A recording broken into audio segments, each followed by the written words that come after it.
तो वक्त है एनसीआर बुलेटिन का, लेकिन उससे पहले आपको हम ले चलते हैं हरियाणा विधानसभा।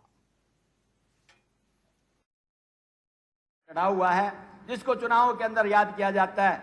हम दक्षिणी हरियाणा से संबंध रखते हैं। जब भी चुनाव आते हैं एसवाईएल के मुद्दे को गर्म कर दिया जाता है।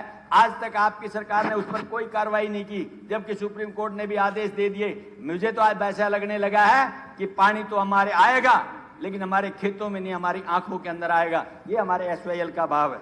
अध्यक्ष महोदय, अब बात आती है, आपने कहा इंफ्रास्ट्रक्चर। मैं बात मानता हूं आपकी बात। कोई भी प्रदेश खाली कृषि से नहीं चल सकता। उसका इंफ्रास्ट्रक्चर हो, इंडस्ट्री हो, तो वो आगे बढ़ सकता है। अब इंफ्रास्ट्रक्चर के अंदर भी हम पीछे रह गई।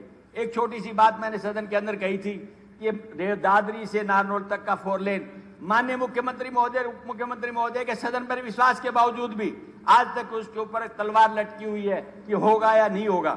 अध्यक्ष महोदय, एक ही बात नहीं है, हमने 4 विधायकों ने जाकर के जिले से एक रेल कॉरिडोर बनाने के लिए अलवर से लेकर के दादरी को जोड़ने के लिए एक निवेदन पत्र भेजा था, लेकिन आज तक उस पर कोई सर्वे होकर उसका परिणाम सामने देखने के लिए हमारे पास नहीं आया।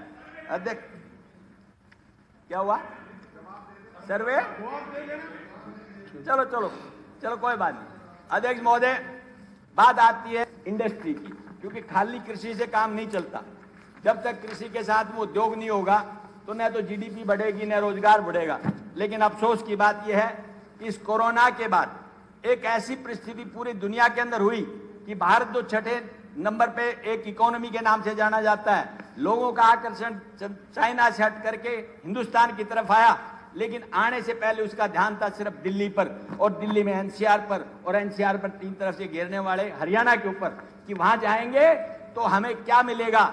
वो आधारभूत संरचना देखना चाहता है कि ईज ऑफ डूइंग वहां पर है, लॉ एंड ऑर्डर ठीक है, लेबर प्रॉब्लम तो नहीं है, easy connectivity of road, rail and air है। इन सब बातों को देख करके आता है। मुझे अफसोस इस बात का होता है कि आपकी सरकार ने पिछली योजना के अंदर एक हैपनिंग हरियाणा कार्यक्रम गुड़गांव के अंदर आयोजित किया, लाखों करोड़ों रुपए उसके आयोजन पर लगाए, 5,87,000 रुपए के अनुबंध आपने एमओयू साइन किए और कहा कि 5 लाख लोगों को रोजगार मिलेगा और 5,87,000 रुपए का इन्वेस्टमेंट आएगा। मैं जानना चाहता हूं कि कितना इन्वेस्टमेंट आपके पास आया, कितने लोगों को उन्होंने रोजगार दिया। इसलिए आज जो आपने बातें कही हैं उसमें भी एक और नई अड़चन आपने डाल दी।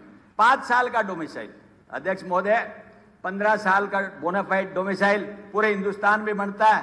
5 साल का डोमिसाइल पहली बार देखने को मिल रहा है। और जिन प्रदेशों ने हमसे पहले भी पहल की थी उनके परिणाम देख लें, या तो कोर्ट से स्टे आ गया या वो विफल हो गया। एक मिनट, आज मैं कहना चाहता हूँ, एक बात ये कहना चाहता हूँ, राम कुमार गौतम जी, सर एक मिनट, सर एक मिनट हो गए, फिर कितना टाइम दूंगा?